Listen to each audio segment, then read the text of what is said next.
ranking member on the Research and Technology Subcommittee and one of our great activists on this subject matter. Gentleman from Florida is recognized. Thank you, Mr. Speaker.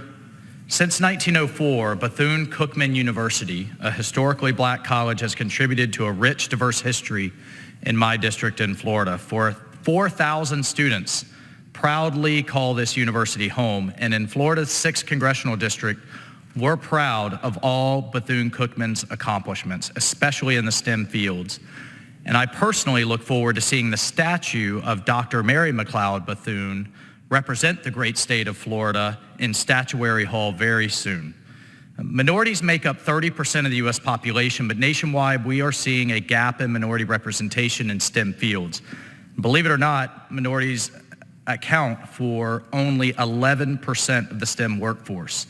And that 11% comes after years of slow improvement in diversity and inclusion, but does not factor in how the COVID pandemic has disproportionately affected women and underrepresented minorities in STEM.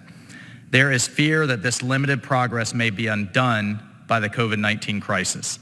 Simultaneously, the demand for STEM skills is at an all-time high, and over the next decade, the STEM shortage is anticipated to reach 1 million professionals. So we have a math problem. If we want to maintain America's edge over the Chinese Communist Party and over our adversaries, we need to make sure our workforce reflects our country's diversity and that the numbers for that workforce are there.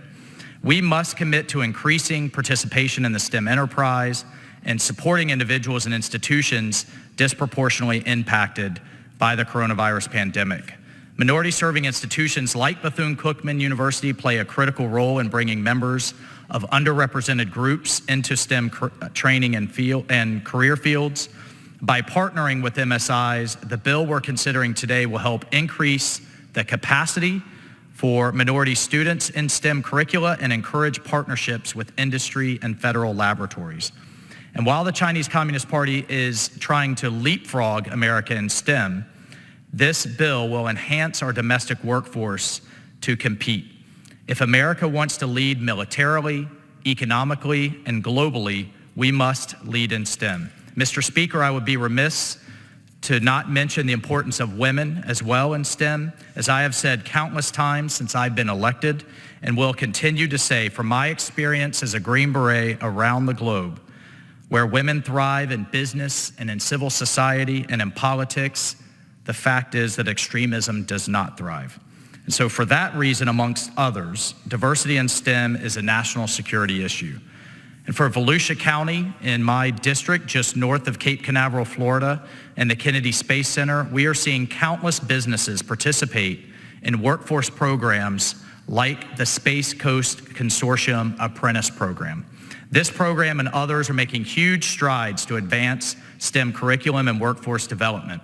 As the Republican lead on the MSI STEM Achievement Act, I want to thank Chairwoman Johnson, as well as Ranking Member Lucas, for working with me to improve participation in STEM and MSIs.